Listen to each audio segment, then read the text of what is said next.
What is up, movie friends? Welcome back to Raiders of the Lost podcast. I'm Anthony. And I'm James, and this is episode 33, our final in the series of our horror Halloween episodes. This is going to be slasher icons, and this episode will include the originals of several franchises, including Scream, Halloween, Nightmare on Elm Street, Friday the 13th, and Texas Chainsaw Massacre. These are some of the most iconic horror films that were made in the 70s and 80s, and they pioneered a new genre of the slasher genre, which obviously was made famous and kind of started with films like Psycho and Black Christmas, but really some of these are what really paved the way for the genre. Hitchcock changed filmmaking with Psycho, but then films like this, like Black Christmas, The Hills Have Eyes, The Last House on the Left, they brought a real graphic nature to horror. And now we're blessed with this amazing genre of slasher icons. And horror films have actually always been very popular. If you look back at like the 20s, 30s, and 40s and 50s, horror was a big genre, but it wasn't anything like a slasher movie. It was creature and monster horror movies. So you had things like King Kong, The Creature from the Black Lagoon, Nosferatu, The Invisible Man. So the horror came at the expense of a monster or a creature. But then this genre became centered on the horror caused by other people, which is, I think, actually more scary. And for the occasion, we dressed up for our final Halloween episode. Obviously, I'm Ace Ventura, pet detective over here. Alrighty then. Nice. That's good. And I'm Indiana Jones. I think Jim Carrey's the number one person I get called that I look like, so I figured I might as well dress up for him as Halloween. Yeah, your hair already is big and giant, so the amount of hair gel I had to use to keep the hair up like this would blow your freaking mind. I heard the blow dryer on for 35 minutes. It was not easy to do this. I'm not even kidding. Like it took a solid 12 minutes. This episode of Raiders of the Lost podcast is brought to you by our friends at movieposters.com. Use coupon code Raiders15 for 15% off your order today. We are also brought to you by Manscaped. Get 20% off your order and free shipping using coupon code Raiders of the Lost at checkout. Again, Raiders of the Lost at checkout for 20% off and free shipping from manscaped.com. And real quick, before we get started, if you like our content in our podcast, the best thing you can do is subscribe to our YouTube channel and share our show. Follow us on Spotify Podcasts, Apple Podcasts, Google Podcasts, Amazon, wherever you listen to podcasts, you can find us. Leaving those 5-star reviews really helps us get seen. I know every show says it, but it really puts us up in rankings, so please leave a 5-star review if you have time, especially those written reviews are very nice to read. We also have a Patreon now, so you can check us out there and support us monthly. Each patron gets specific perks, including a personalized video sent to you, as well as monthly shout-outs on the podcast by top-tier patrons. And that Patreon, we're using the money to buy new things for the set. We got new microphones coming in. We got these wardrobes, things for our desks, so we put the money from our Patreon to good use on the show. Yeah, we're investing everything we have into the show to make it as good as possible for you all listening and watching at home. Now let's begin. Episode 33, Slasher Icons with Scream. This film was directed by Wes Craven in 1996. It follows a horror film-inspired serial killer who terrorizes a charming community and focuses attention on a single young teen. And Wes Craven's all over this episode, as he should be. He created two of the biggest horror franchises of all time with Scream and A Nightmare on Elm Street, plus other films that he started the genres with The Hills Have Eyes. So this guy pretty much dedicated his entire life to the genre of horror, specifically slasher horror. He's highly innovative, very creative, and he helped build the genre by pushing it to boundaries it hadn't gone yet. Yeah, and there's a reason why two of his movies are on this list. And Scream itself is actually, it's kind of a meta spoof on horror movies. And who better to do it than Wes Craven? It's so ironic because the killer's inspiration for killing is horror movies. Yeah, that's my favorite part about the movie is it's like the sarcastic horror comedic take throughout the entire film. And it's basically a satire and also a homage to horror films. It's kind of like Cabin in the Woods. Or even you could say that Scream is satire on horror films, whereas Scary Movie is parody. They're kind of one and the same, Scary Movie and Scream. And ironically, Scream's original title was actually Scary Movie, but they changed the title actually after they found out that Janet Jackson's single Scream was coming out. So they changed it to Scream to kind of cash in on that title. Oh, they capitalized on it. But I mean, this film is full of characters who are constantly talking about horror films. They're naming characters like Hannibal Lecter. They're talking about like Jamie Lee Curtis in Halloween. Yeah, they're talking about Tom Cruise. And they're constantly talking about horror tropes, horror cliches. They talk like they're not in a movie, but they actually are in a movie. Their dialogue is also full of horror cliches that make it work in sort of a self-destructive way. Yeah, and even Jamie Kennedy's character points out all the rules in horror movies, like the virgin survives and the boyfriend is the killer, and all these horror tropes and archetypes that he's always pointing out. Yeah, sex and drugs will get you killed, and also if you say "I'll be right back," then you're automatically gonna get killed too. I'll be right back. Ooh.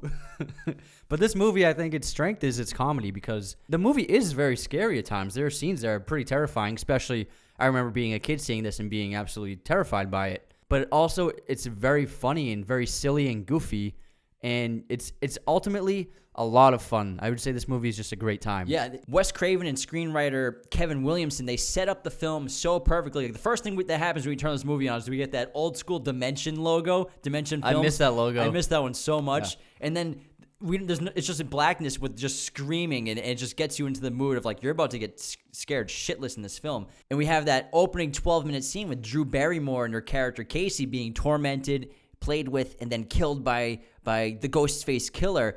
And this scene, it's like, I love opening scenes to horror movies because if they're done right, it really sets the mood. And with Scream, we get a sense of the killer. You know, this guy, he's charming on the phone. He's actually very charismatic. He's clearly intelligent. He's got like an interesting voice, but he's also sadistic, evil, and a merciless killer by what we see with what he does, especially to the boyfriend next to the pool in the floodlights. Oh, that opening scene is so iconic, and I think it's a really great opening, one of the best in all of horror movies. Drew Barrymore's great in it, but just the idea that someone could be stalking you and is calling your house and tormenting you, that's just terrifying. And when shit does start happening, it gets this scene actually gets very disturbing by the end of it.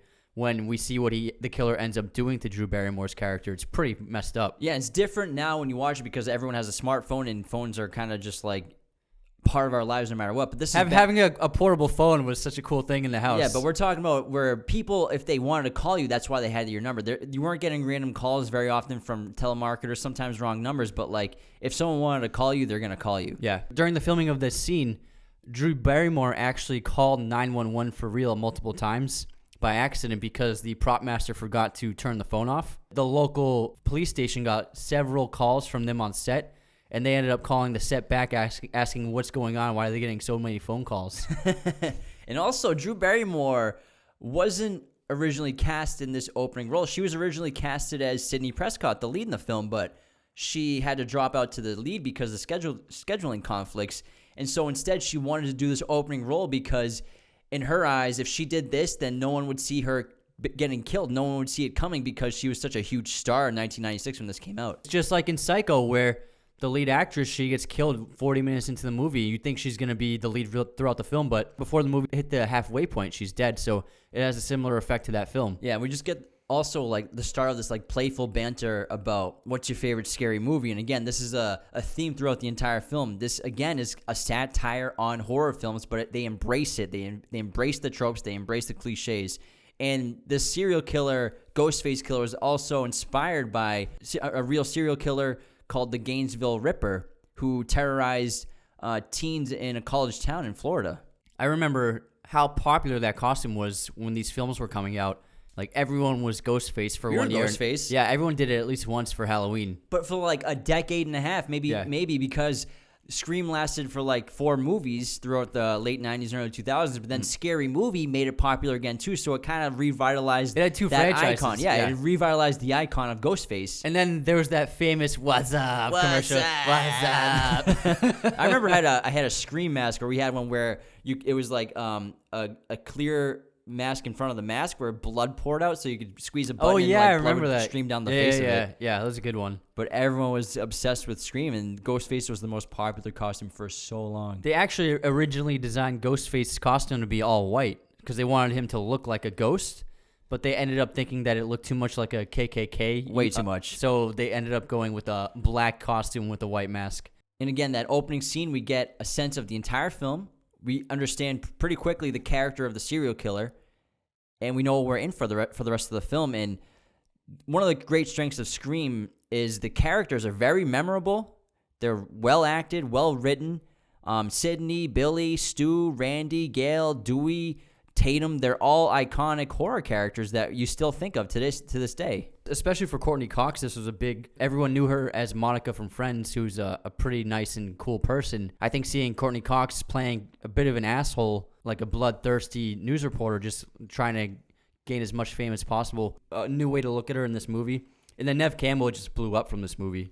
Yeah, Neve Campbell is Sidney Prescott. She's clearly one of the most iconic female characters in horror of all time, and she's, up there in the ranks of Scream Queens with Jamie Lee Curtis for sure.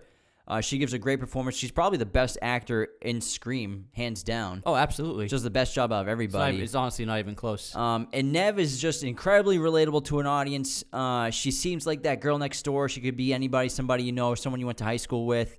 And again, she's a terrific actress. Wes Craven did a really great job with building the suspense and mystery about who the killer was, because throughout the film, he places several little hints and clues regarding several characters, because he's trying to keep you guessing, like, who's the killer in this movie. It was very smart of him to have Billy get arrested within the first act of the movie, because if Billy got arrested, then so early in the film, there's no way he's the killer, right? Because, like, there's no way they catch the killer before the movie even kicks off, so it can't be Billy. So it keeps the audience suspicions away from Billy by having him get arrested so early. Yeah, because he gets exonerated basically because while he's in jail, Sidney gets a call from the killer, and Billy was in jail, so he couldn't have possibly called him. But Craven does a lot of things where, like you're talking about, by avoiding suspicion of characters and putting suspicion on other characters, like even the principal played by the Fonz, he seems kind of sketchy the way he's talking to the kids when they're in trouble in the principal's with office. The scissors, yeah. Yeah. And he's playing with the mask. Yeah, and then the sheriff, even he gets a hint or a potential cop, because Craven does this very noticeable close-up of the boots of the sheriff, which are almost identical, or if not identical, to the killer of the Ghostface killer. And I looked at it, it's pretty close. They're not identical, but they're very similar. Yeah, very similar. And to me, when I see that, I'm like, oh, he's probably trying to make it seem like, is it the sheriff or is it another cop? Maybe it could be Dewey. And then Dewey is basically the most useless cop in the history of policing. Horrible cop, by the way. I think terrible. I think, did Wes, do you think he made him this way in this film to poke fun at the fact that cops never do anything in slasher movies? I think so, yeah, because he's clearly just comic relief. Completely useless. And then Doofus in Special Officer Doofy in a Scary Movie is just the most hysterical parody of it I've ever seen in my life. But like Sidney gets a phone call from Ghostface when she's at Rose McGowan's house, and then they hang up, and then Dewey comes out in the hallway with his gun. It's like, what are you gonna shoot? What are you doing, man? He's such a bonehead in this movie. Going back to that opening scene with Drew Barrymore, in order to keep her hysterical and on the verge of tears, Wes Craven would constantly tell her horrible stories about animal cruelty, because she's a big animal lover in real life. And so he terrorized her by telling her these stories in order to keep her emotional during the filming of the scene. Throughout Scream, this town is being terrorized by this serial killer, and we don't know who it is, but we do know that they love film. They're inspired by horror films. We do know that they have to be a local because of the knowledge they have of the town and where local high school students live. Probably a high schooler themselves because of the killing of the principal. And this is all connected somehow to Sidney Prescott, because she becomes the main target of this killer. The killer, gets its hands wet and dirty and kills a few people here and there, but Sidney's clearly the main goal of the killer.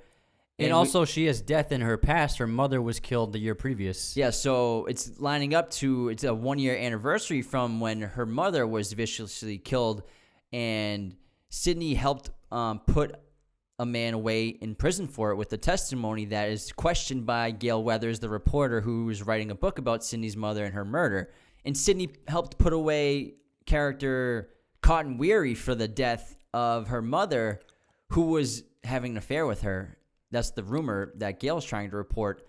But Sidney insists that Weary raped her mother and killed her viciously. And Weary's played by Liev Schreiber, who we don't really see except for on TV. Gail is arguing that Sidney put an innocent man behind bars because of her testimony against him, which could have been false. Yeah, so Sidney has to kind of deal with this internal conflict of, is what she said accurate Is it flawed? Is it biased because she wanted someone to catch her killer? Did she not want to admit the flaws of her mother in terms of having an affair and sleeping around with other men? And we're also dealing with Sydney's social life and her friends, including boyfriend Billy, played by Skeet Ulrich, who was cast in the role partly because he looks a lot like Johnny Depp in Nightmare Before Elm Street. It's crazy how much this guy looks like Johnny Depp. Ulrich's a good-looking dude, not gonna lie. And so Billy has that cliche suspect vibe about him the whole entire film. He looks like a bad boy. Looks like he doesn't really care about anything except for trying to get in Sydney's pants. But the first time you see this movie, in your head, even though he's been exonerated, there's no way that Billy isn't the killer. He has the killer vibe, just like Randy suspects, because Randy's like, he's got killer written all over him. Because Randy is like that meta character who is the expert on horror films. He's playing horror films. He knows all the rules about horror movies. He knows who the killers should be, who the suspects are. Everybody's a suspect. Don't have sex. He's never been so lucky to be a virgin before. He's like he's talking to us, the audience, when he's talking to other people. You know what I mean? And then this all culminates into, it's a teen movie, so there's going to have to be a big party. Even though the town's in quarantine because of a serial killer. This is a huge plot hole for me. The town's in lockdown. There's a serial killer on the loose. Kids are getting killed like every single night, but they're having a huge house party. Officer Dewey is dropping off his sister Tatum and Sidney Prescott to a house party. With underage drinking. With the underage drinking, and he's a cop. And then he shows up at the party with Gale Weathers like, oh, I'm the cool guy. I'm going to hang out and drink beers. He's drinking a beer with these kids. What kind of cop is this guy? Awful cop. Or, I mean, he could be the coolest cop. Who knows? And, of course, this house party is going to be the scene of the climax in the crazy twist ending, the big reveal of who the killer is. If you haven't seen it, I suggest skipping ahead a little bit if you haven't. The killer is Stu and Billy, spearheaded by Billy because Billy's mother left Billy and left town and skipped town on him because Sydney's mother was having an affair with his father. And so Billy was abandoned as a child by his mother.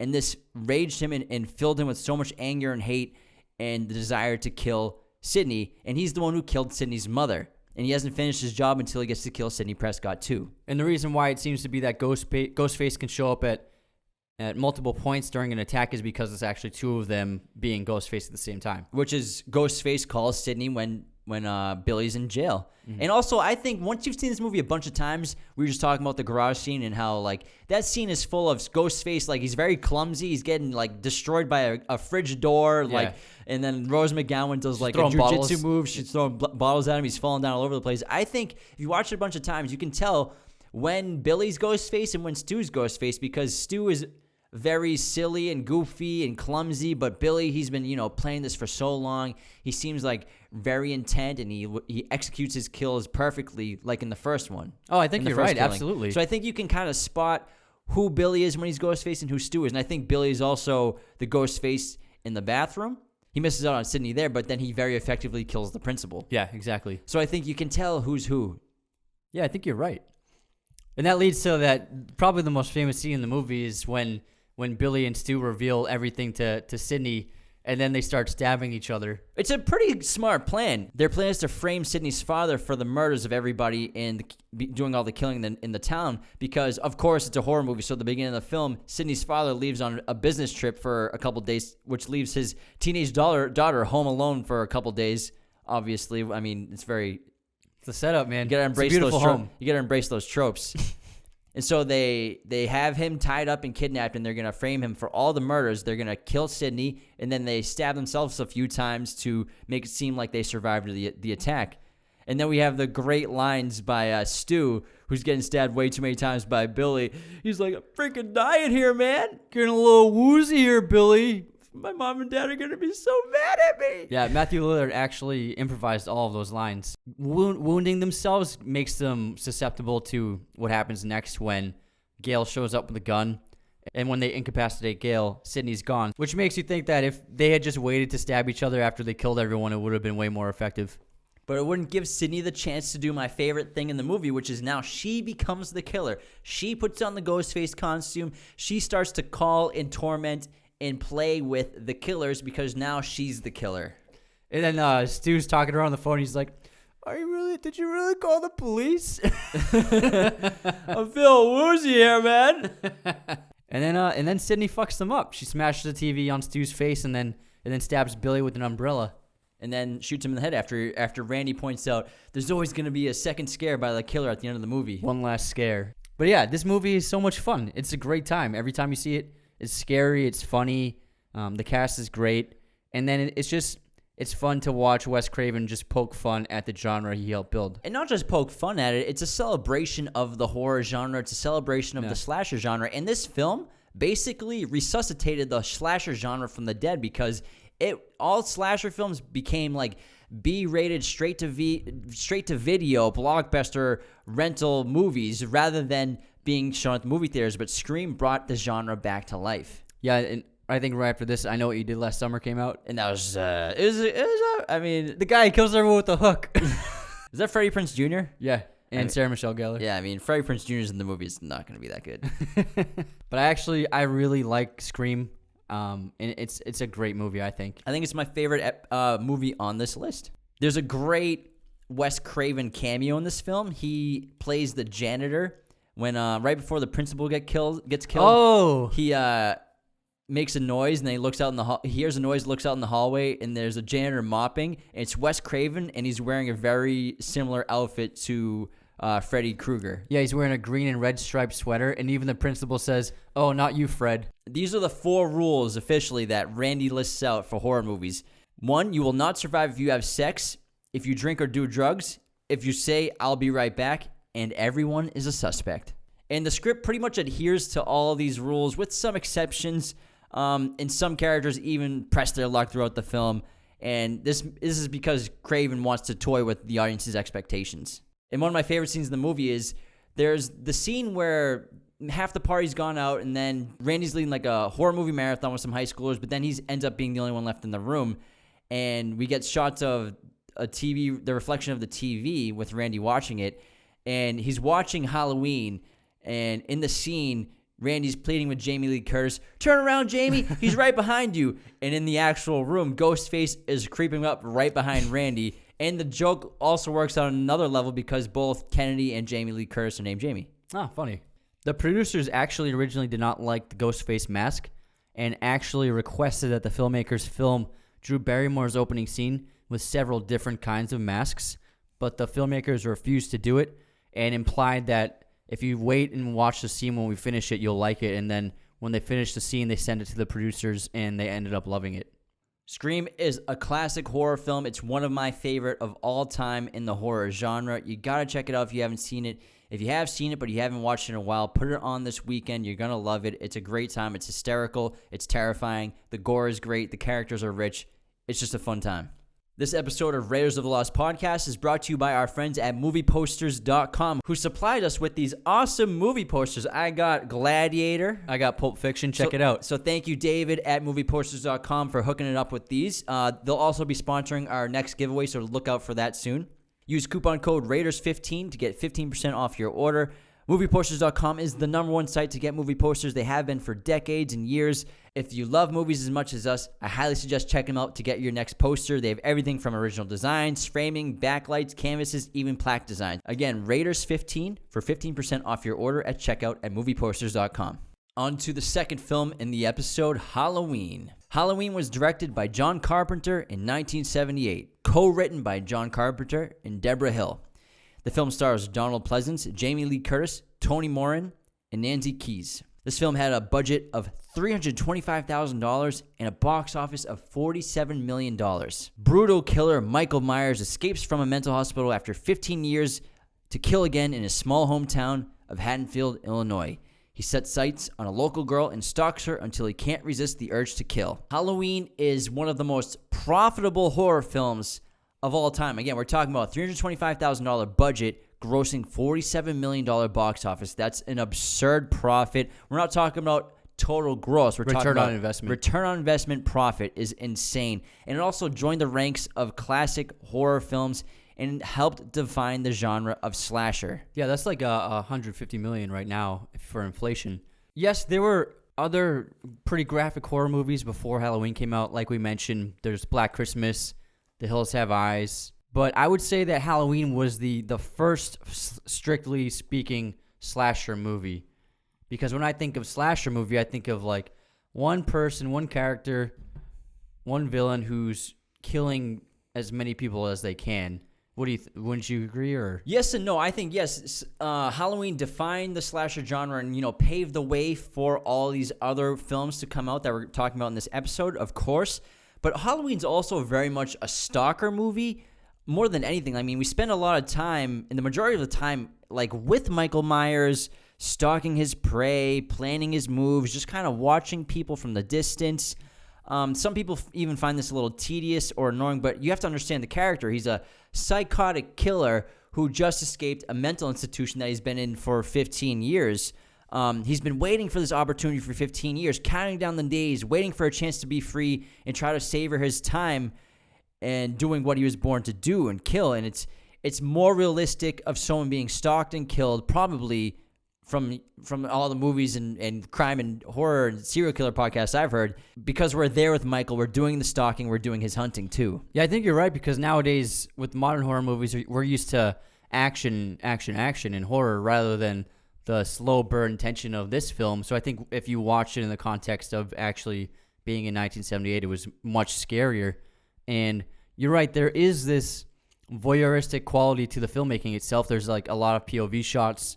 There's a lot of shots of filming characters from a distance or filming them from outside of a window looking in on their home.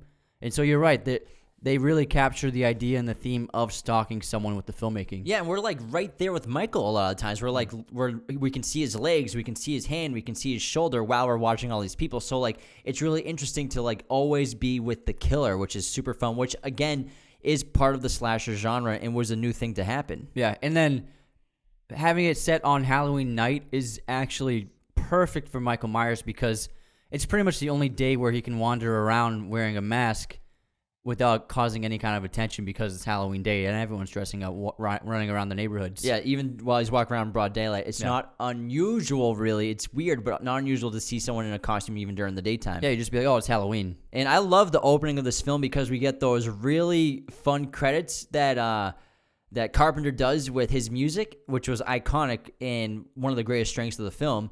But also we have that like slow pushing of that jack-o'-lantern that's lit up, as well as those fun titles on the right. And then the opening scene of this film is this really interesting and fun long take Steadicam shot of a mysterious person who's spying on these young teenagers.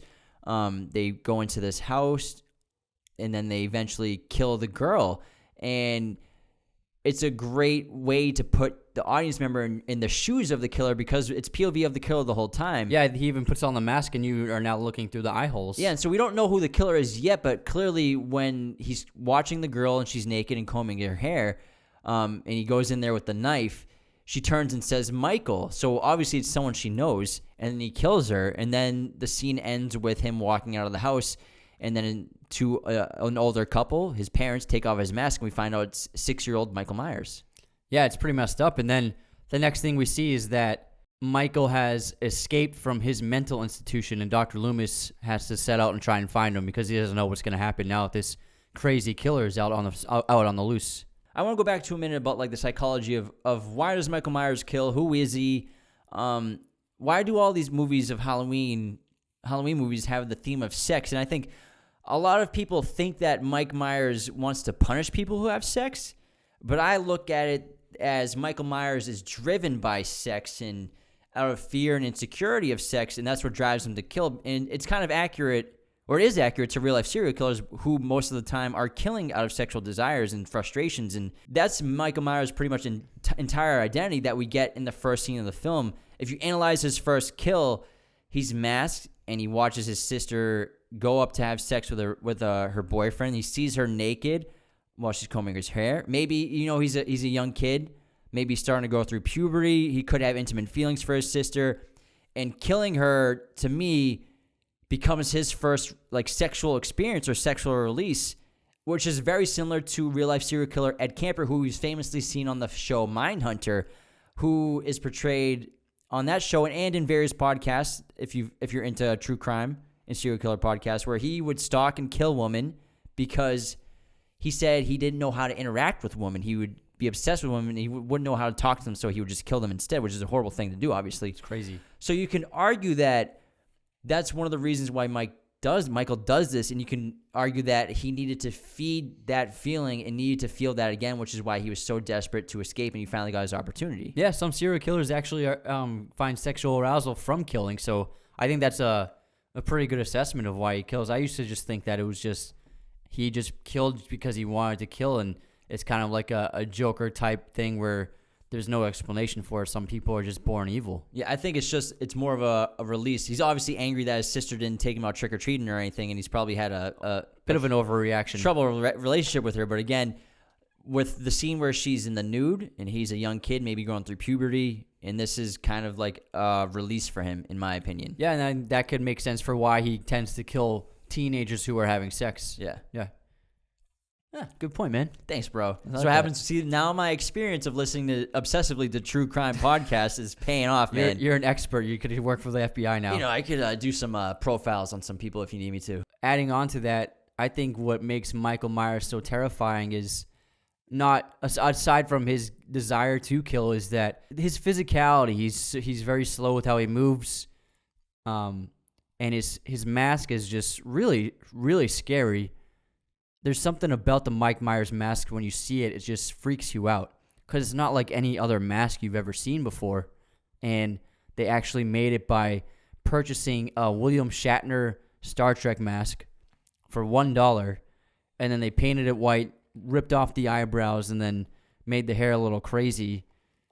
And before this mask, they actually had Michael Myers wearing a clown mask. To like play back on when he's a kid wearing the clown outfit. Yeah, and I just think that if they had stuck with the clown mask, it wouldn't have had the same impact as the Michael Myers mask. There's something about just the mask, it just seems like empty. You know what I mean? No, I get that 100%. And the cool thing about it is they hide it for as long as they can. They don't show it for a while. It's kind of like you're dressed up as Indy. The first Indiana Jones movie, Spielberg hides Indy's face for a good amount of time in the opening scene of that movie.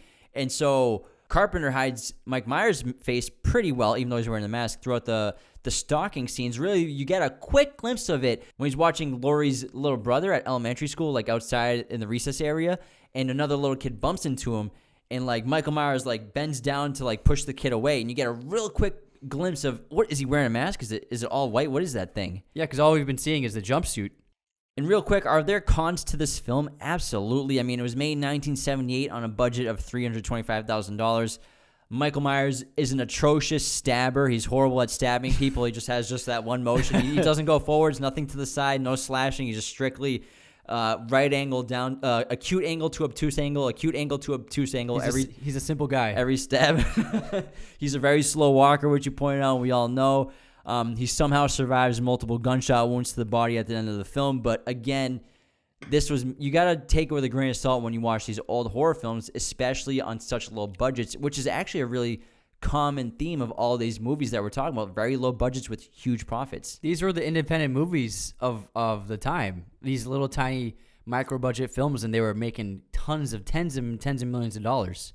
And then this film catapulted Jamie Lee Curtis into stardom. She became Scream Queen 101. She's number one all time. Yeah. And ironically, Jamie Lee Curtis is the daughter of Janet Leigh, who starred in Alfred Hitchcock's classic movie Psycho. Yeah, she's the one who gets stabbed in the shower. And they've actually recreated that photo. And Jamie Lee Curtis also hates horror movies despite being the Scream Queen and being in so many. Yeah, that's pretty ironic. And so Michael, after we cut to years later, he escapes from his insane asylum. And I think it's insinuated that for 8 years they tried to help him, and then for the last 7, they've just done their best to lock him up and keep him still, or just keep him not from hurting anybody, because who knows what was going on inside the hospital. And now he has a trial. Yeah, so now he has escaped, and he has this compulsion, obviously, to return to his hometown of Haddonfield, even killing a truck driver en route. He doesn't immediately start looking for villains. He actually goes into his old house, which is, the cursed house of the neighborhood. Even Laurie's walking the kid she babysits home, and like the kid goes up to the door, and Michael's just watching out the window as he gets close to the door.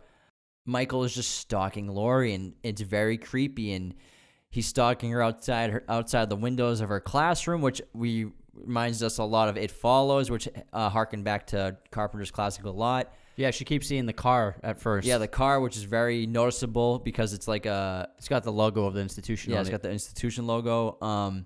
He's hiding behind bushes, and Lori and her friends see him up ahead on the sidewalk, but then he disappears. So he's kind of just constantly around Lori. You can assume that when we're not with Michael, he's close by. Yeah, there's a mysterious quality about Michael, and I like this one more than the other Halloweens because this was before they introduced any kind of supernatural elements to Michael Myers, like how he keeps coming back to life and how he's like Nothing kills him. nothing can stop him. Whereas he's very mysterious in this movie, but it still is within the realm of reality. And the main climax is Michael Myers finally trying to fulfill his desire to kill this girl he's been stalking, Lori, as well. He starts off by killing her friends across the street who are having sex, and then sex, and then and then he goes after Lori, and it's a great back and forth of her constantly being chased by Michael. And again, we do get the corny stabs. He could have just easily stabbed her, but he misses and just like slices her shirt and her arm. But again, 1978, it's a horror film. Very tiny budget. They had to probably film 7 scenes every day, so keep in mind that they were just trying to get the shots done as quickly as possible. Yeah, I mean, Jamie Lee Curtis even purchased all her own wardrobe for the film. That's crazy. So, like, again, very low budget. They didn't have much to work with, but they did a phenomenal job, of course. Yeah. Dr. Loomis is trying to track him down as well, and then he teams up with the sheriff, of course, to try to track Michael down, and then Dynamic duo right there. Dynamic duo 1-2 punch right there. And the film ends with Michael attacking Lori, but Dr. Loomis comes and shoots Michael like 5 times, who falls through a window like off the top floor of the house, and then he's on the grass, and then the doctor goes to look outside the window, and Michael's gone. It doesn't even look surprised. He's like, damn. I knew he was going to do that. And He's like, I've seen the sequels. Yeah. And then we kind of knew that was going to happen, and it's something that we know to expect from Halloween movies from then on. But it's a great ending shot where his body's just disappeared without a trace. And so obviously they didn't think that they weren't sure if this movie would make any money, but they certainly set it up to be like, oh, we could tell another story in this world. Yeah, of course, because we don't find out until the sequel in Halloween 2, which basically pretty much picks up right after the end of this film, that Laurie's actually Michael's younger sister. She was adopted, and that becomes his motivation that we learn of trying to find her and kill her. But that's obviously never revealed at all, and I'm sure they didn't even think of it yet. Yeah. She just seems to be the random person that Michael saw in the town that he wanted to kill and get his frustrations out on. But obviously we're just focusing on the original Halloween this episode. Yeah. This film obviously was revelatory in the horror genre and helped pave the way for all slasher movies following it. In this movie, it's great. If you want to watch a horror movie and get scared, Halloween's the one for you. And the original title of Halloween was actually The Babysitter Murders. That's awful. The Babysitter Murders. It's pretty bad. And Carpenter actually had to use a fear meter for Jamie Lee Curtis because a lot of films aren't shot chronologically and shot out of sequence usually. So he had to give Jamie Lee Curtis like a level of terror that she should be feeling in each scene. And the stabbing effects were made with a knife plunged into watermelon, which if you think about it, it's exactly what it sounds like. Yeah. Moving on to Nightmare on Elm Street. This film was directed and written by Wes Craven in 1984. It stars Heather Langenkamp, Johnny Depp, and Robert Englund. It had a budget of $1.8 million and had a worldwide box office of $25 million. The monstrous spirit of a slain child murderer seeks revenge by invading the dreams of teenagers whose parents were responsible for his untimely death. I would say that growing up, I think Freddy Krueger was the film villain that I was most terrified of. Yeah, for me it was Freddy and Chucky probably, but I was terrified to watch any Freddy movie. Yeah, because we have a bunch of older brothers, and then so they would have us watch these crazy horror movies with them when we were little kids, so I was tormented by Freddy in my dreams, just like in the movies. That's probably one of the reasons why he's so scary is because he gets at you in your dreams. This movie is just like Inception, but with horror. Dude, I wrote that down too for my notes. Yeah, so Freddy creates these like nightmare worlds where he gets these teens in, And then in this nightmare world realm is when he can hurt them and kill them. Yeah, and also throughout the film, just like in Inception, you don't always know when you're in a dream. Obviously, eventually when you start to see Freddy or you see things that are weird. Surreal stuff, But yeah. usually when someone's in a dream for the first couple of minutes, you're like, they're just walking around like a hallway, and it's like, or in their room or in their house, and it's like, are they in a dream or are they not in a dream? So the first time you watch it, you don't know what's what, just like Inception. Yeah, I was like, this is so much like Inception. It's funny.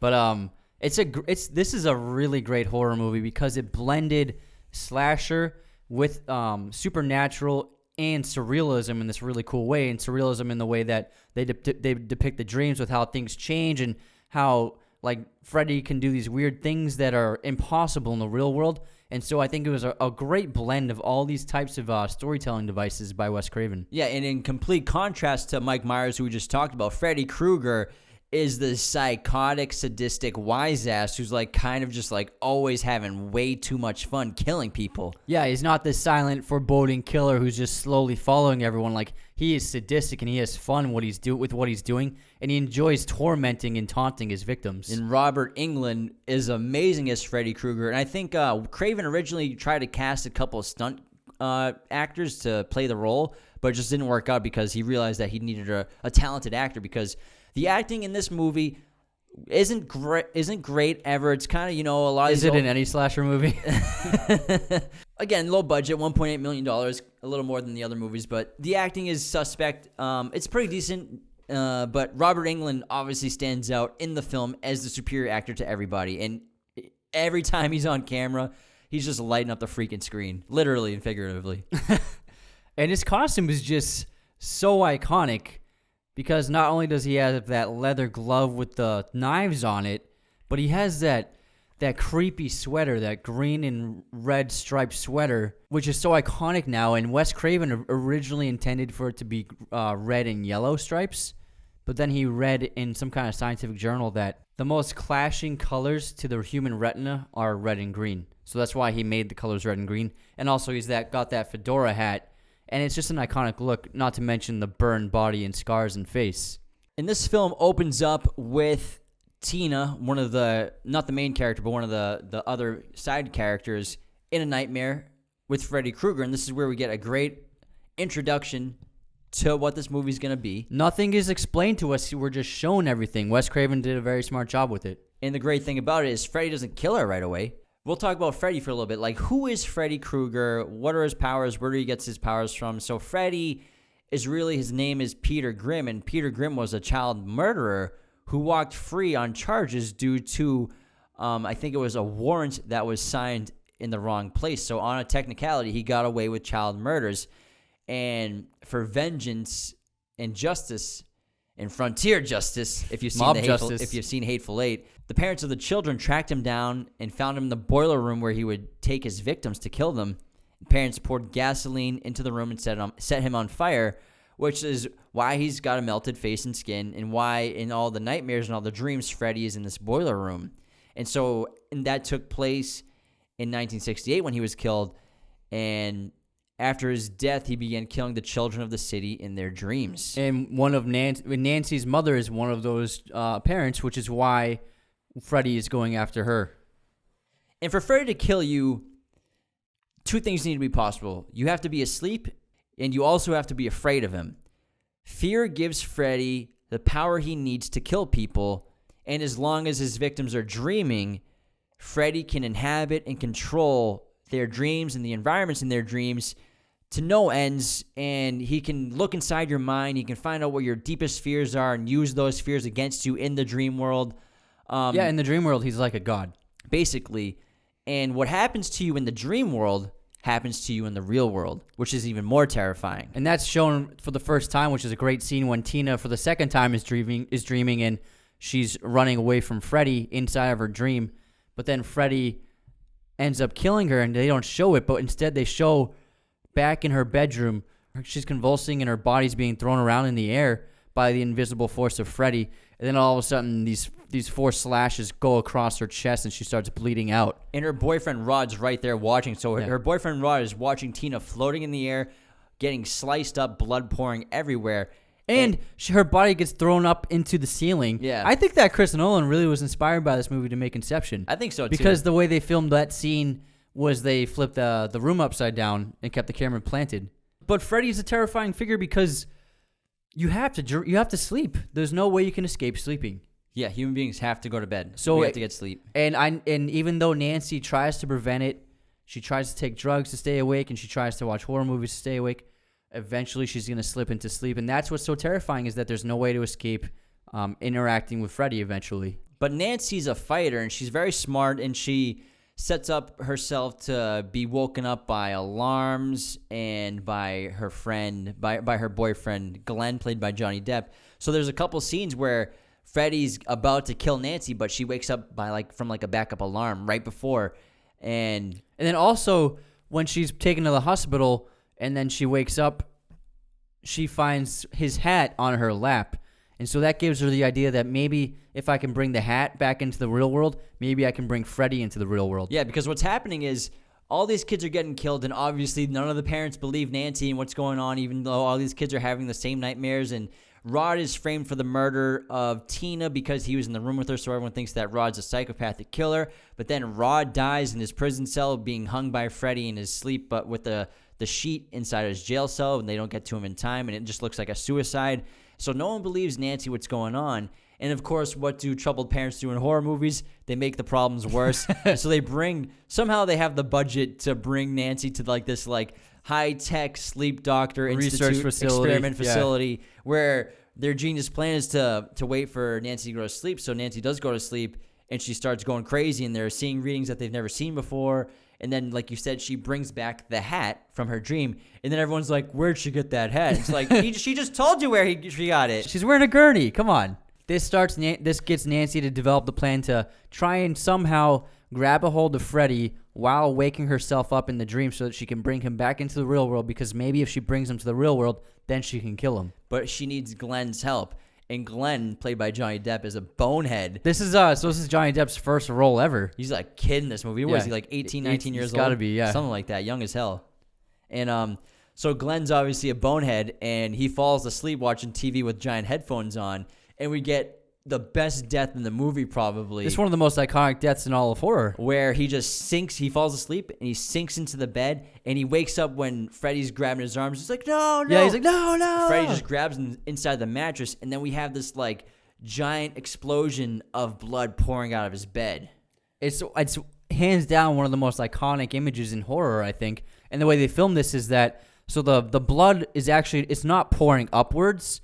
What they did was they built the set upside down. They framed it upside down, and then they poured the blood from the ceiling down to the floor. So the blood is actually pouring downwards, but they just flipped the camera. It's very simple, but also very clever at the same time. It's a great image to see the blood just pouring to the ceiling. It's amazing. Yeah, and I don't get how Glenn's mother walks in on this, and they still don't think something weird's going on. Yeah, it's like, come on, what the fuck? Who just filleted your son into blood and guts? Like, what the hell? Pureed him. Who pureed your son? How do you think this is happening? No, it must have been Rod. It's probably Rod. Yeah, he's dead, even though he's in the ground right now. And the ironic thing is, all the parents, they know who Freddy Krueger is, but they just don't want to admit it. I think that's what they're. I think they know to ignore Freddy Krueger, or some part of them knows to pretend like he doesn't exist. Yeah, exactly. I so think you might be right. He can't haunt them. And then another thing that adds to the fear of Freddy Krueger is the infamous nursery rhyme. The 1, 2, Freddy's coming for you. 3, 4, better shut the door. So this song was developed around Freddy Krueger's name, which spreads fear to the youth in the neighborhood. Yeah, and Nancy tries to tell everyone that it's just like her dream, but everyone's like, you're crazy, Nancy. Yeah. And the next time that Nancy has a nightmare of Freddy, it's when she's in class after Rod gets arrested. So Nancy's father creates an ambush and uses Nancy as bait to catch Rod, which he does. Then Nancy goes to school and she has a nightmare in class. And this is where Nancy learns that she can wake herself up to escape from Freddy. So Freddy's about to kill her, but Nancy uses a hot pipe to burn her arm to wake herself up. And so this is what starts to realize that it's in my dreams that Freddy can get at me, and I can escape my dreams if I'm clever enough. Yeah. And then Nancy comes to understand that she's not going to get any help from the adults in the neighborhood. And so she's just going to do it on her own. She develops this plan. She booby traps her house. And then she plans to fall asleep and sets an alarm to wake herself up so that she can capture Freddy and bring him into the real world. Yeah, it's like Home Alone before Home Alone, except with a sadistic killer with knives on his hands. Yeah, and so in the dream, she's in the boiler room, and he chases her. She tries to get his attention rather than being chased by him. And then she shows up, and then they have an altercation, and then she does wake up. And she wakes up in her room, and she's alone. She's like, "Oh man, I guess it didn't work." And then she's like, "I think I am crazy." Yeah, and then Freddy just pops out from under her bed and starts screaming and chasing her. And still, no one will believe her, and she's trapped in her house because her mother barred up her windows and doors. Yeah, that's crazy. She couldn't even get out. And so, she's screaming outside the window for the cops across the street, and they're like, "Everything's gonna be fine. Don't worry." She's like, "He's inside the house with me." Go to bed, Nancy. But then she hits him with a bunch of booby traps, Home Alone style, fucks him up, and then sets him on fire. And then they believe him. And then her father, the sheriff, comes into the house, and Freddy on fire jumps onto her mother, and her mother and Freddy like fall through the mattress into this dream world, this blue smoke like alternate dimension, and then disappear. Yeah. And then Nancy's like, "You finally believe me?" And then the sheriff's like, "I mean, I've seen stuff like this before."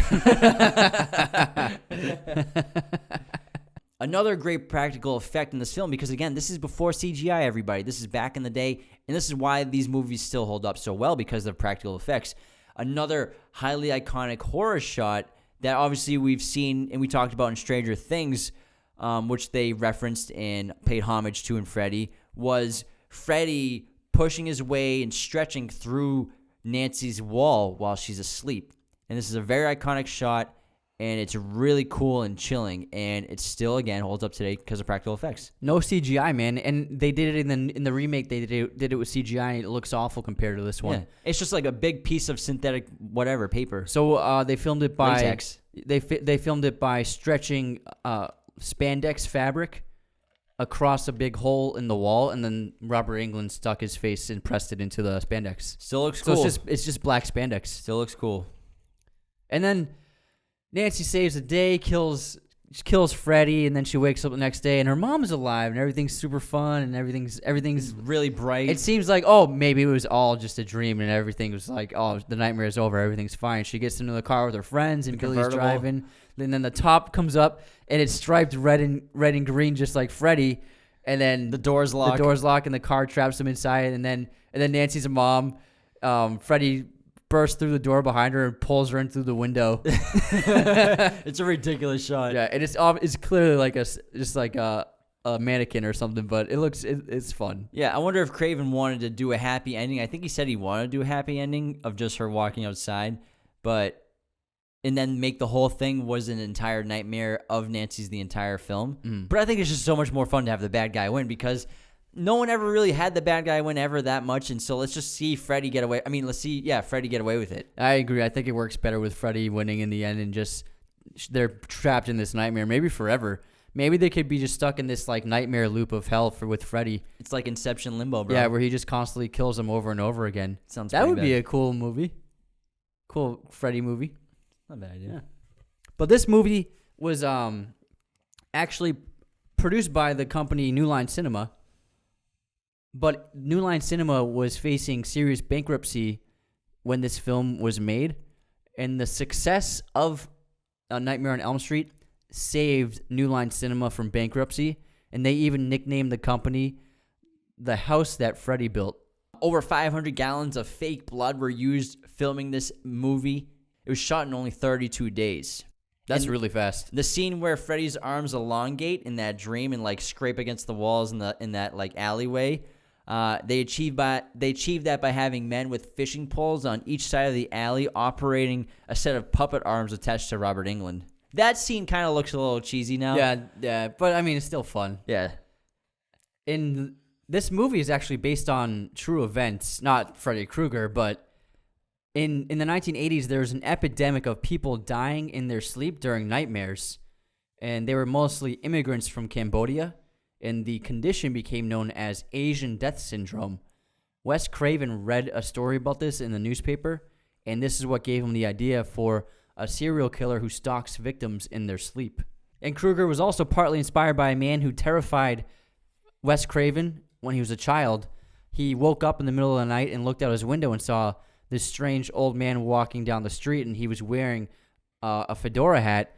And then the man stopped walking and stared right at Wes Craven through the window, and it terrified him so much he ran to his brother's room. And this inspired the idea of some kind of man who wears this hat could be a villain. This episode of Raiders of the Lost podcast is also brought to you by Manscaped, the leaders in men's below-the-waist grooming. Manscaped offers precision-engineered tools for your comfort, obsesses over technology developments to provide you the best tools for your grooming experience. Manscaped's been super generous. They sent us their performance packages, which features their luxury lawnmower groomer, as well as toners, deodorants, shirts, and boxer briefs. Get 20% off your order and free shipping using coupon code Raiders of the Lost at checkout. Again, Raiders of the Lost at checkout for 20% off your order and free shipping. Grooming is a necessary part of life, everybody. This shouldn't be exclusively an ad for men. If you got a boyfriend, father, brothers, siblings, cousins, you need a gift for this holiday season, I highly suggest Manscaped. This is stuff that we actually want. I'm telling you, any guy would freak out if they got something from Manscaped. Really suggest it for gifts this holiday season. Moving on to Friday the 13th, which was directed by Sean S. Cunningham in 1980, written by Victor Miller. A camp of teenage counselors are stalked and killed one by one during its reopening years after a child's drowning and a grisly double murder occurred. This film stars Betsy Palmer, Adrienne King, 6 Degrees of Kevin Bacon, and Harry Crosby. This film had a budget of $700,000 and had a worldwide box office of $39 million. Cunningham himself even admitted that they made this movie to piggyback off the success of Halloween, and it ended up working because obviously it made $40 million in 1980. I mean, can you blame them? I mean, it's this new genre, and Halloween was such a massive success, and they did it on such a low budget, and it's a very simple storyline, and this is even more simple storyline, really, and it's just like, kind of like, oh, we got to quickly get out a movie. What can we do? We got to kind of copy this style. We're going to make a ton of money, maybe have a franchise, who knows. And I don't blame them for copying the style. Of course, someone was going to do it eventually, so you might as well do it yourself. But they did definitely rip off Halloween big time. Even the opening is like, structurally, it's the same exact film, really. Yeah. It's just a different location. We have the POV opening, killing, Steadicam shots. There's a lot of POV shots in this movie. Of teenagers having sex or about to have sex or after they have sex.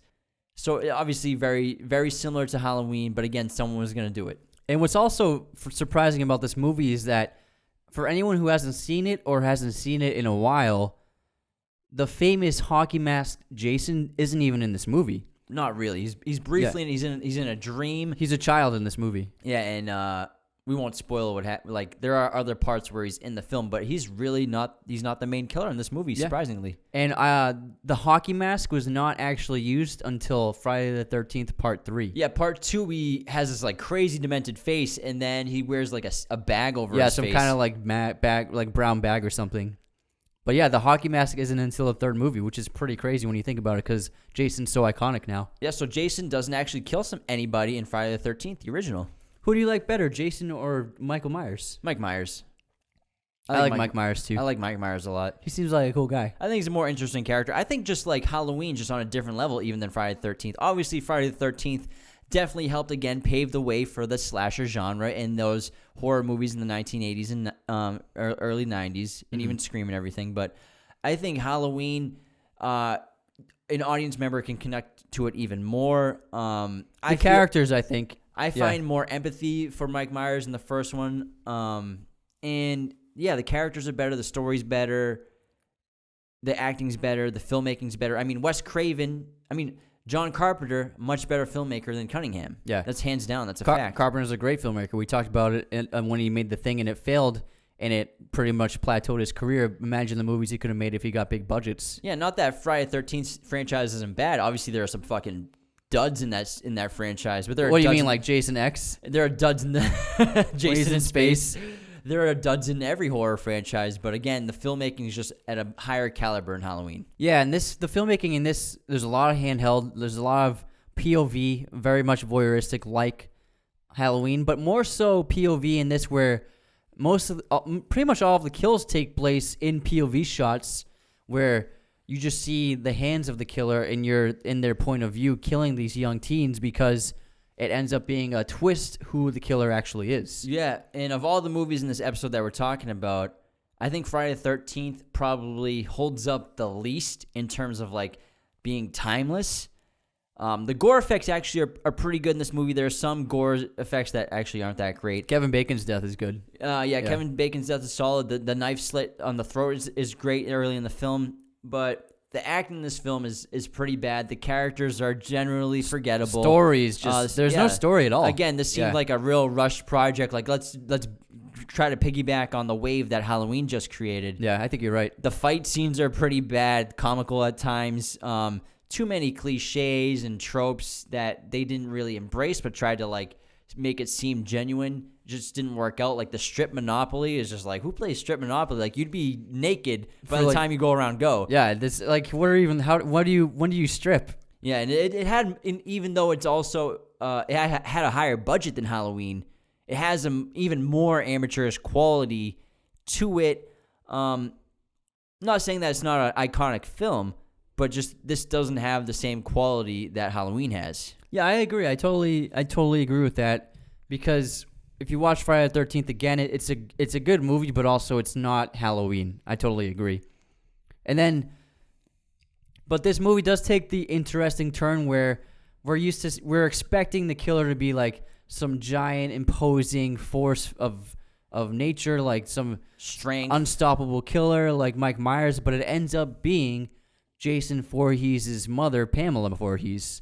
Because what happened was the opening of the film takes place in 1958, where there's a double murder of the teens, obviously by the POV killer.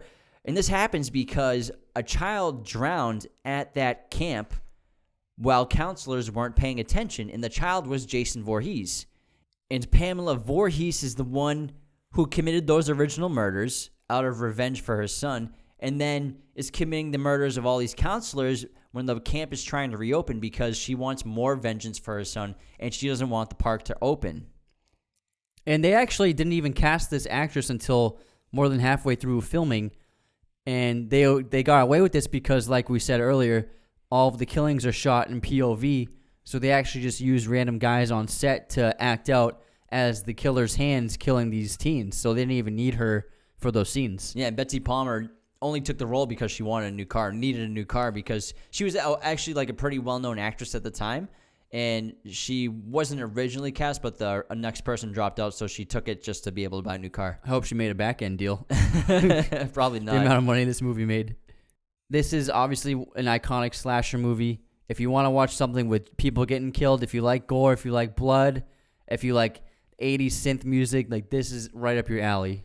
The end of the film is kind of anticlimactic. Again, we have this kind of like bad fight scene between the final survivor and Pamela Voorhees, because throughout the film, Pamela is just like an amazing killer and doesn't miss, but then she can't kill this final girl.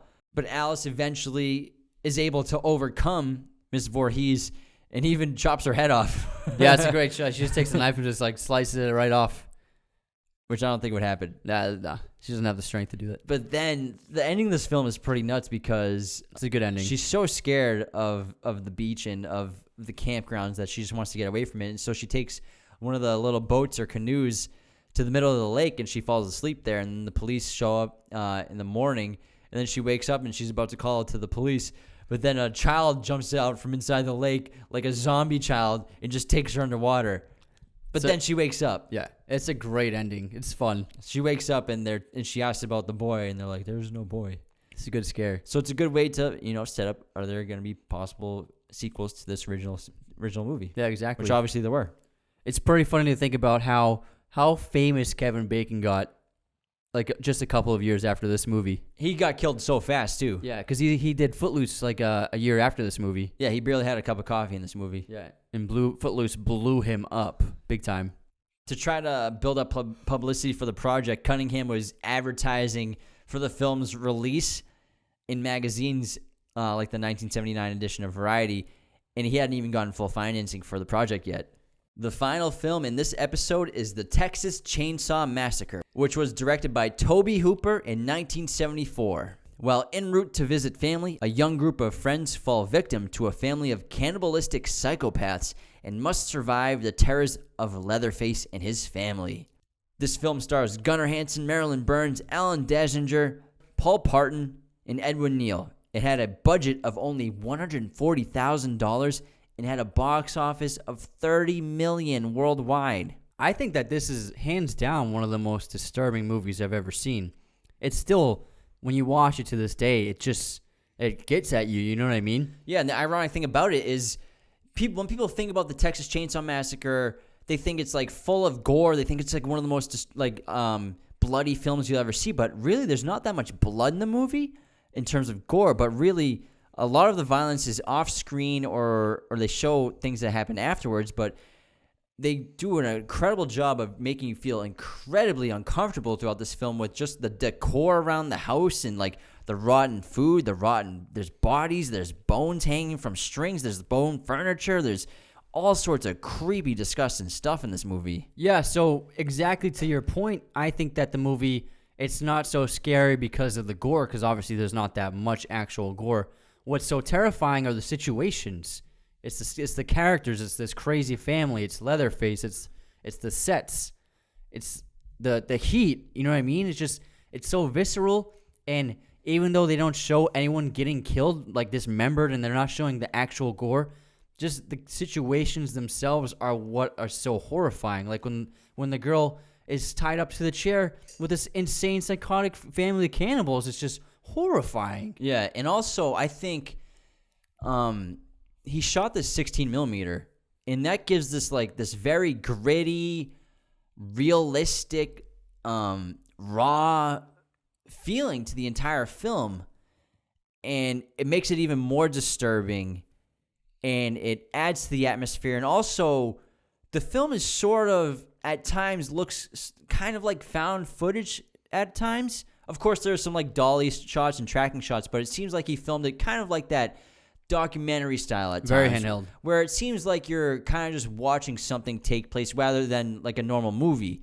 And I think that makes it even more disturbing to make it seem like it actually could be happening. It has happened. Even though the Texas Chainsaw Massacre, people say all the time it was based on true events, and they have that opening text crawl in the beginning of the movie, like a instead of like Star Wars, it looks like a newspaper clipping but yellow font. Yeah, they created that to trick audiences into thinking it was a real story. I thought it was a real story when I was a kid. For years. I thought it was true. It's just loosely kind of inspired by a real serial killer. There wasn't really a guy named Leatherface with a fake face. There was no chainsaw and like a cannibalistic family. So it's mostly made up, but everyone thought it was true for years. It's a slasher movie, but it also has a very deep theme about animal cruelty and meat manufacturing. And the teens in this film, they're killed as if they are cattle. Like, they're killed with a bludgeon. They're killed by hanging them on a hook, a meat hook. They're killed by cutting them in half with a chainsaw. Yeah, and even Leatherface has the apron. And so this film is a commentary on the meat industry, animal cruelty, depicting how animals are butchered for the consumption by humans. And also, so the horrors that take place within this home, they're hidden from the rest of the world. They're isolated. And that's what all the meat factories across the world are like. We eat this food, but we don't know how it's made. All of these factories, they're hidden from view, and the public has no idea what's really going on in these facilities because horrible things are happening to the animals, just like horrible things are happening to the people in this movie. Did you know that the director of this film tried to make it to get a PG rating? He thought that he could do like all the violence off camera and like not show any blood. But what he didn't realize is what he did was make the film even more terrifying by insinuating all this violence and creating this intense tension throughout the entire film. Yeah, I agree. It is scarier because you don't see that stuff, but also I think just the ideas and the setups and the characters are so scary. There's no way it would have ever been PG. Yeah, and Leatherface is a terrifying character. He's an icon in the horror genre for sure. But the thing with Leatherface is he's a mentally challenged person. He's not super intelligent. He can't speak. He can't speak really, and he's basically a puppet of his family. His family are in control of him. He's a pawn in their sadistic lifestyle, and Leatherface is scared of his family. He is clearly abused. He does what they say. He's basically, you could say he's like the muscle of their serial killing cannibalistic operation. So the Sawyer family is really the true monster in this film. And Leatherface is a scary guy. You know what I mean? He wears another person's face. Uses a chainsaw. And actually, they were using a real chainsaw, and they were actually really turning it on while having these action scenes with the actors. And several times there were moments where actors almost got hit with the chainsaw. That is called terrible low-budget filmmaking. That is not safe at all, and that's what happens when movies are made in the 70s, man, with $170,000. Isn't that crazy? Yeah, very low budget. They had a horrible time shooting this movie, especially the cast and crew. The actors had to reuse the same wardrobe over and over again. They couldn't really afford more than one outfit per actor, so they filmed this during a horrible heat wave in Texas. They're constantly smelly. There's rotten food. There's rotten props. Real rotten animals. Real rotten animals all over the set inside this creepy old house that was 100-degree nights, and everyone's stinking, everyone's sweating, everyone's just irritable, and it actually contributes a lot to the performances of the actors and the overall tension in the film, where they're actually feeling all this insanity. Like, I know I would be on the verge of going crazy if I was stuck for like a month filming this movie in Texas in that house. And especially the actor who played Leatherface, because he was wearing a special outfit that they had dyed a certain color, and so they couldn't wash it, otherwise the dye would wash out. And so they weren't allowed to ever wash his wardrobe, so it stank so bad by the end of production, no one would be near him. And the characters in this film, kind of like Friday the 13th, not super memorable. They serve their purpose in the horror film, which effectively. The most disturbing scenes in the film for me is the dinner scene with Sally, where she's tied up and she's just being tormented and watching this sadistic, evil family, and it's just terrifying. And he gets these amazing close-up shots of her eyeballs just like twitching and going back and forth because she's just waiting. When am I going to die? Who are these people? What the hell is going on? These people are crazy. I'm terrified. I'm scared out of my life. And it's just really airy, these quick close-ups of her eyeballs, just like multiple shots of them. His filmmaking in this is actually very strong, and it's a huge in stark contrast from a movie like Halloween and Friday the 13th. Like, his filmmaking is just very extreme in this, in the way in how he filmed it. Yeah, and the final shot is actually horribly terrifying and surrealistically beautiful at the same time, with Leatherface, this deranged maniac wielding a chainsaw just as violently as he can, throwing it around all over him. And in the background, and this is after Sally gets away in that pickup truck, and there's just this beautiful sunset behind him. It's one of the greatest shots in the movie. It's probably the best shot in the film. I don't watch this movie too often because the entire time I watch it, I think I've seen it 3 times. I'm just uncomfortable the whole time. That's a good way to describe it. It makes you uncomfortable. The entire film uncomfortable. You definitely do not want to watch this with a significant other on a date. Unless they're like a horror fan. Yeah. But it's not a date night movie for sure. It's not one of those horror movies. And the weird thing about it is, like, when you watch it, you're like, how did this spawn a franchise? Like, it seems like it would work best as just like a solo. This is what this is, this crazy maniac with a chainsaw. But then it spawned so many sequels and remakes. It's kind of surprising. But then, you never know what's going to happen in the horror genre. So, I mean, it also pays testament to the filmmaking of the movie. Despite $170,000 budget, it doesn't really look like it. People like killers, man. There's an attractive nature to the idea of people who kill other people, and it's more that we're curious about it. Fascinated by it. Not in a positive way, but just to see the depiction of the evils of humanity, because for the most part, most of us are good, decent, kind people that would never hurt anyone else willingly. But there is the idea that there are some bad people out there. There are people out there that want to kill other people. There are people out there that want to cause others harm.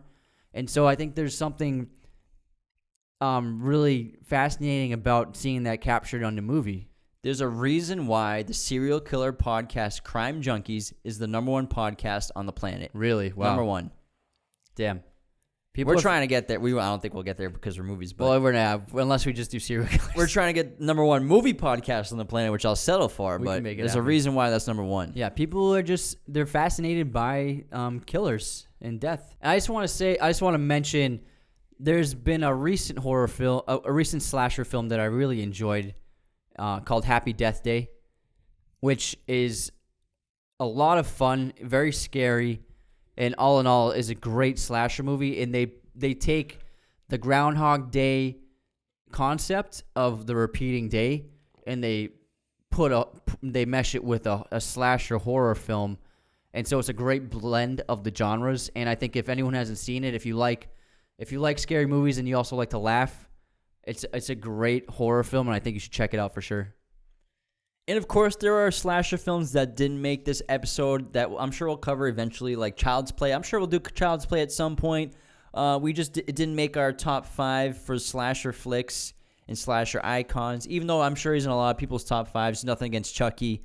He's terrifying. He's terrifying as fuck, yeah. And I even was thinking about I was going to have nightmares just talking about him. I honestly didn't want to edit the episode with him in it because I didn't want to keep seeing images of him. Freddy I'd be fine with, but Chucky, man, he's just scary as hell. And I know the remake's actually pretty good, the new one, but we'll save that for some other time, maybe next Halloween, or maybe we'll jump back into the horror for a little bit. But this is going to be our last horror episode for October for now. We're going to take a break from the horror genre, so don't worry. Some of you, I'm sure, have been waiting for us to get out of the horror genre. Yeah. It's over. This is the end. We're bouncing back next week with the exact opposite of horror, so get ready for that. We won't tell you what it is yet, but it's a very good episode. And we have some great things planned, so keep staying tuned. So thank you so much for tuning in, everybody. This ends episode 33 of Raiders of the Lost Podcast, Slasher Icons episode. Subscribe to the YouTube channel if you haven't already. Follow us on Spotify, Apple Podcasts, Google Podcasts, Amazon Podcasts, wherever you listen to podcasts, you can find us. Support us on Patreon monthly for perks like a personalized video and a monthly shout-out for top-tier patrons. Don't forget to check out our sponsors, movieposters.com and Manscaped, using our coupon codes for discounts at your checkout. Thanks so much for tuning in. That was so lame.